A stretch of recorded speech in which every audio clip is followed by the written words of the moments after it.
সূরাতুল জিন তেলাওয়াত করা হয়েছে। জিন আল্লাহ সুবহানাহু ওয়া তাআলার এক বিশেষ সৃষ্টি, যাদেরকে আগুন থেকে সৃষ্টি করা হয়েছে। অর্থাৎ জিনের যে আদি জিন আবুল জান যাকে বলা হয়, অথবা ইবলিস, তাকে মূলত আগুন থেকে সৃষ্টি করা হয়েছে। আল্লাহ সুবহানাহু ওয়া তাআলা তাদেরকে সূক্ষ্ম দেহ দিয়ে সৃষ্টি করেছেন এবং বিভিন্ন আকার আকৃতি, বিভিন্ন প্রাণীর আকার আকৃতি ধারণ করতে পারে। মূলত জিন আল্লাহ সুবহানাহু ওয়া তাআলার এক সৃষ্টি। তারাও আল্লাহ তাআলার হুকুম এবং নিষেধের ব্যাপারে আদিষ্ট। তাদের কাছে আলাদা কোনো নবী রসুল প্রেরিত হয় নাই। মানব জাতির কাছে যে নবী রসুল প্রেরণ করা হয়েছে তিনি তাদেরও নবী এবং রসুল। মূলত জিনদের কিছু ঘটনা এই সূরাতে উল্লেখ করা হয়েছে। এর উপর ভিত্তি করে এই সূরার নামকরণ করা হয়েছে সূরাতুল জিন। জিন শব্দের শাব্দিক অর্থ হলো যা গোপন থাকে। এই কারণেই জিনদেরকে জিন বলা হয়, যেহেতু তারা মানুষের দৃষ্টিতে সাধারণত অদৃশ্য, গোপন, কিন্তু কখনো কখনো মানুষের দৃষ্টির সামনে আসতে পারে। এই ক্ষমতা আল্লাহ তাআলা তাদেরকে দিয়েছেন। রাসূলুল্লাহ সাল্লাল্লাহু আলাইহি ওয়াসাল্লাম দাওয়াতের উদ্দেশ্যে, দিন প্রচার ও প্রসারের উদ্দেশ্যে বিভিন্ন প্রান্তে সফর করতেন। কোনো কোনো বর্ণনা এসেছে যে তায়েফ থেকে ফেরার সময় বাতনে নাখলা নামক এলাকাতে রাসূলুল্লাহ সাল্লাল্লাহু আলাইহি ওয়াসাল্লাম ফজরের নামাজ জামাতের সাথে আদায় করছিলেন। তখন তিনি কোরআন তেলাওয়াত করছিলেন। কোনো কোনো বর্ণনা এসেছে উকাজ নামক বাজারের উদ্দেশ্যে রাসূলুল্লাহ সাল্লাল্লাহু আলাইহি ওয়াসাল্লাম সফর শুরু করেছিলেন। প্রতিমধ্যে ফজরের ওয়াক্ত শুরু হলে তিনি ফজরের জামাত আদায় করছিলেন এবং উঁচু আওয়াজে কোরআন তেলাওয়াত করছিলেন। তখন তিহামা একটি এলাকা, সেই এলাকার কিছু জিন সেখান দিয়ে পথ অতিক্রম করছিল। তখন তারা কোরআনুল কারীমের কিছু আয়াত শ্রবণ করে এবং তারা অনুধাবন করতে পারে যে এটি আল্লাহর পক্ষ থেকে। ফলে তারা কোরআনের প্রতি ঈমান আনে, আল্লাহ এবং তার রসুলের প্রতি ঈমান আনে। বর্ণিত হয়েছে যে জিনদের বিশেষ একটি সফর ছিল। তারা ইতোপূর্বে আসমানে আরোহণ করত এবং আসমানের সন্নিকটে গিয়ে ফেরেশতাদের কথোপকথন তারা শ্রবণ করত নির্দ্বিধায়, কোনো বাধার সম্মুখীন হতো না।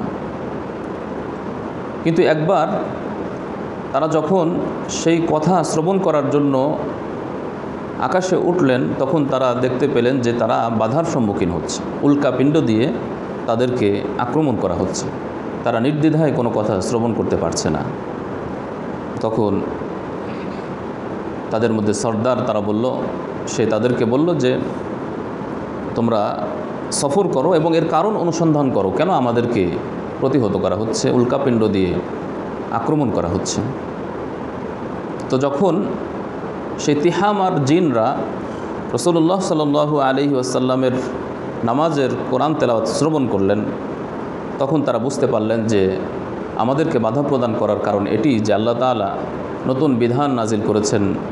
দুনিয়াতে নতুন এমন কোনো কিছুর পরিবর্তন ঘটেছে, যে পরিবর্তনটি হলো এই যে আল্লাহ তাআলা কোরআন নাজিল করেছেন, রসুল প্রেরণ করেছেন।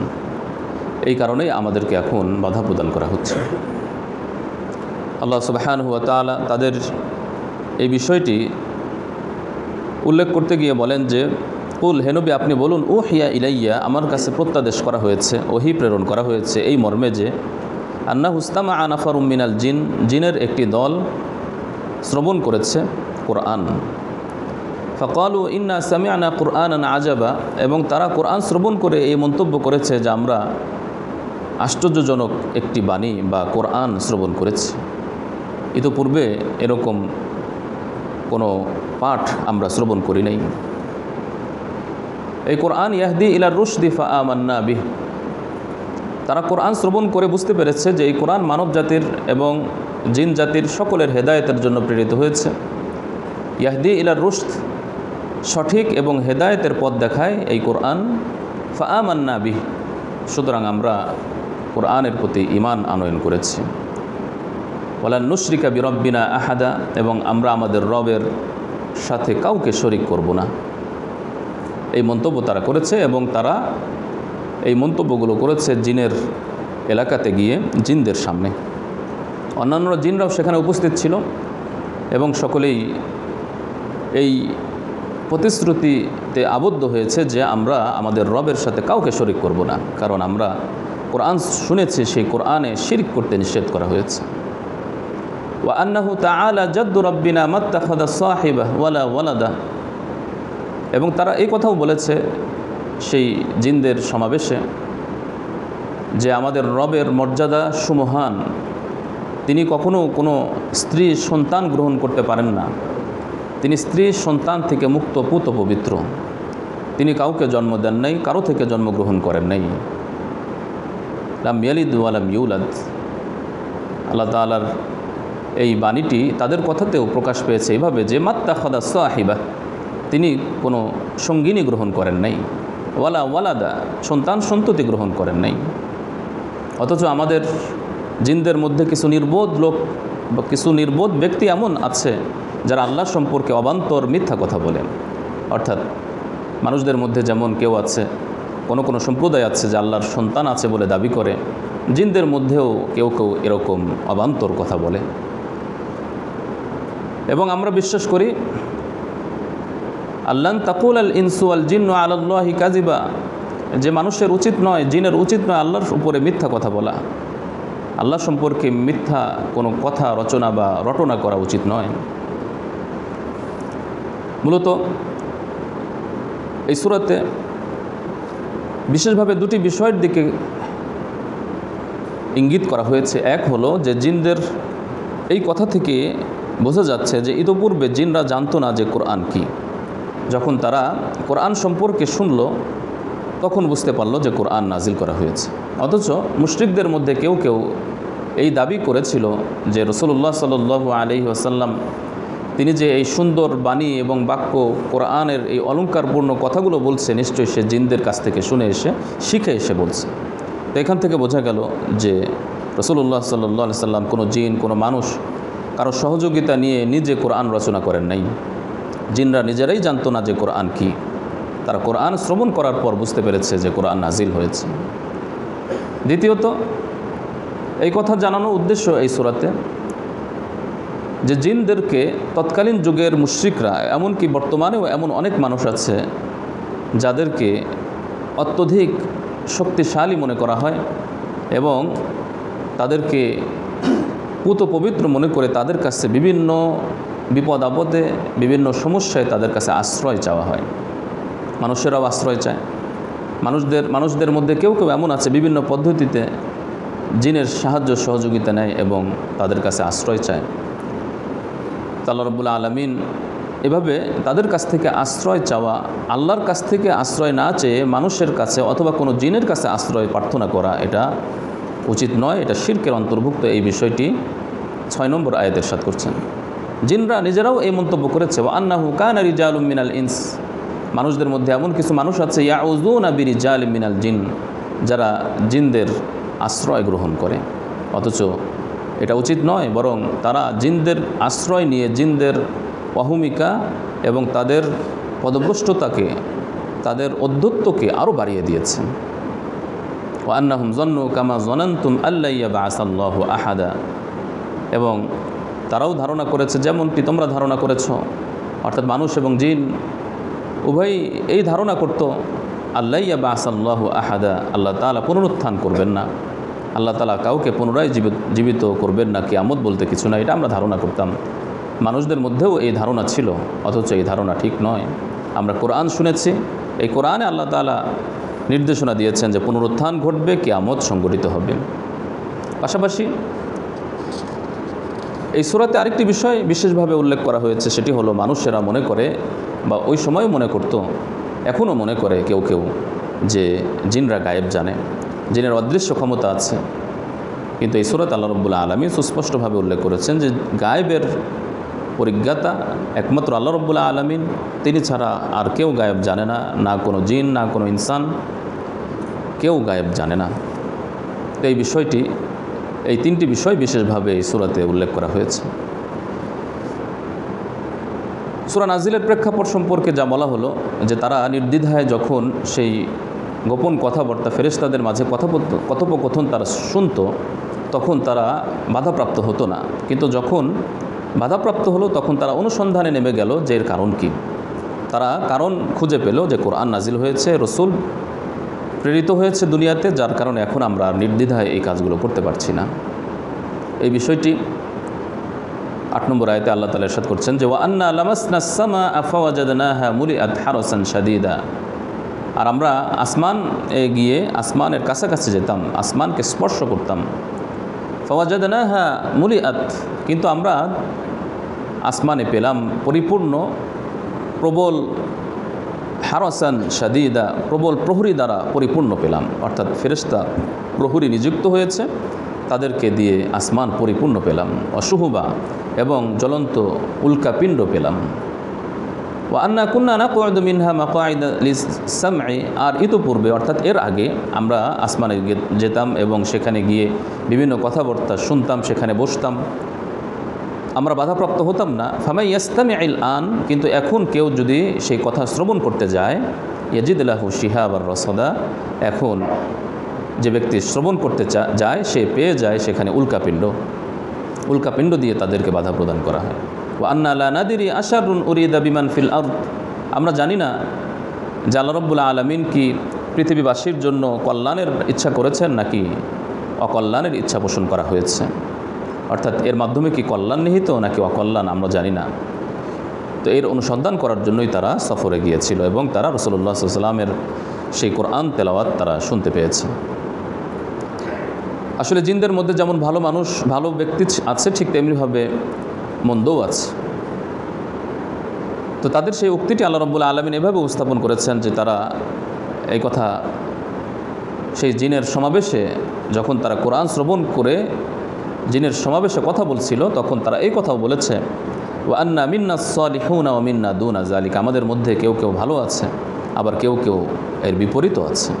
আমরা বিভিন্ন দলে বিভক্ত ছিলাম, শিরকে নিযুক্ত ছিলাম এবং বিভিন্ন অন্যায় অপরাধে আমরা জড়িত ছিলাম।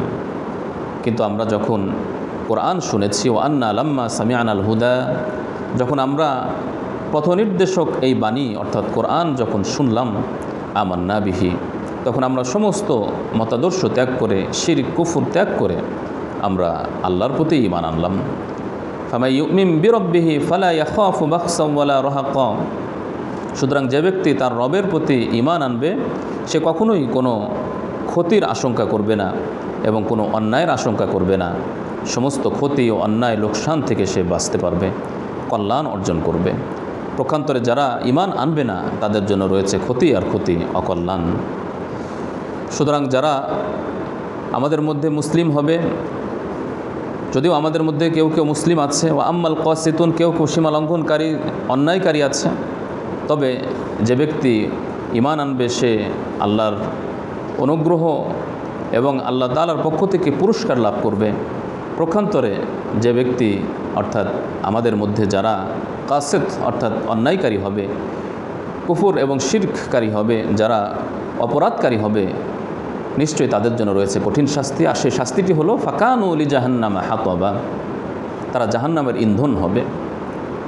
পক্ষান্তরে যারা ইসলামের এই শরিয়া এবং ইসলামের নিয়ম নীতির উপর অটল থাকতে পারবে, আল্লাহ রাব্বুল আলামিন এই ঘোষণা দিয়েছেন যে আমি তাদেরকে পানি দিয়ে, প্রচুর পানি বর্ষণের মাধ্যমে তাদেরকে সিক্ত করব, তাদেরকে আমি নিয়ামত দান করব। পানির মাধ্যমে বিভিন্ন ফসল, বিভিন্ন ফল উৎপাদিত হবে, দুনিয়াতেই তারা আল্লাহ তাআলার নিয়ামত পেয়ে যাবে।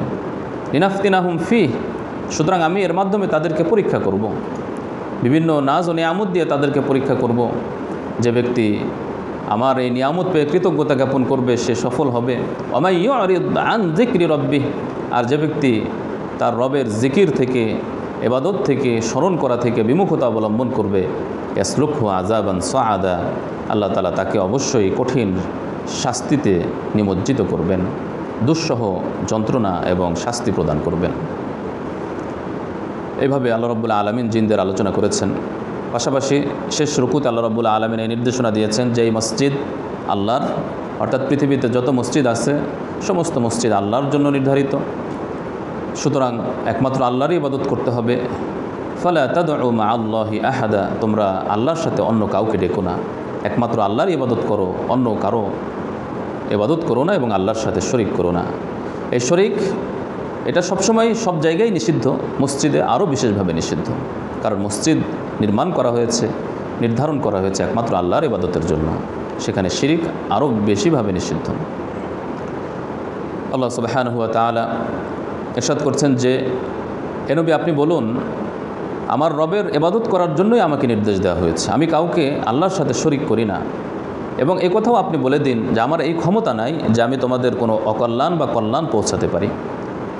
সুতরাং আপনি এই কথাও বলুন যে ইন্নী লা ইউজিরানি মিনাল্লাহি আহাদ, যদি এই কাজগুলো আমি করি তাহলে আল্লাহর পক্ষ থেকে যে শাস্তি আসবে সে শাস্তি প্রতিহত করার ক্ষমতা আমার নাই। সুতরাং যে ব্যক্তি আল্লাহ এবং তার রাসূলের বিরুদ্ধাচারণ করবে তাদের জন্য রয়েছে জাহান্নাম, সেখানে তারা চিরকাল থাকবে। আর যারা কিয়ামতকে অবিশ্বাস করে তারা অচিরেই জানতে পারবে যে কিয়ামত নিকটবর্তী না দূরবর্তী, কিয়ামত অবশ্যই সংঘটিত হবে, এতে কোনো সন্দেহ নাই। তবে আল্লাহ রাব্বুল আলামিন কিয়ামতকে গায়েবের সংবাদ এর অন্তর্ভুক্ত করেছেন। কিয়ামত কবে হবে এটি আল্লাহ তাআলা গোপন রেখেছেন, কেউ জানেন না, কারণ আল্লাহ রাব্বুল আলামিন তিনি আলিমুল গায়ব, তিনি একমাত্র গায়েবের পরিজ্ঞাতা। আলিমুল গায়বি, তিনি আলিমুল গায়ব, ফালা ইউজহিরু আলা গায়বিহি আহাদা, তিনি তার গায়েবের সংবাদ অন্য কাউকে প্রদান করেন না, কারো কাছে প্রকাশ করেন না।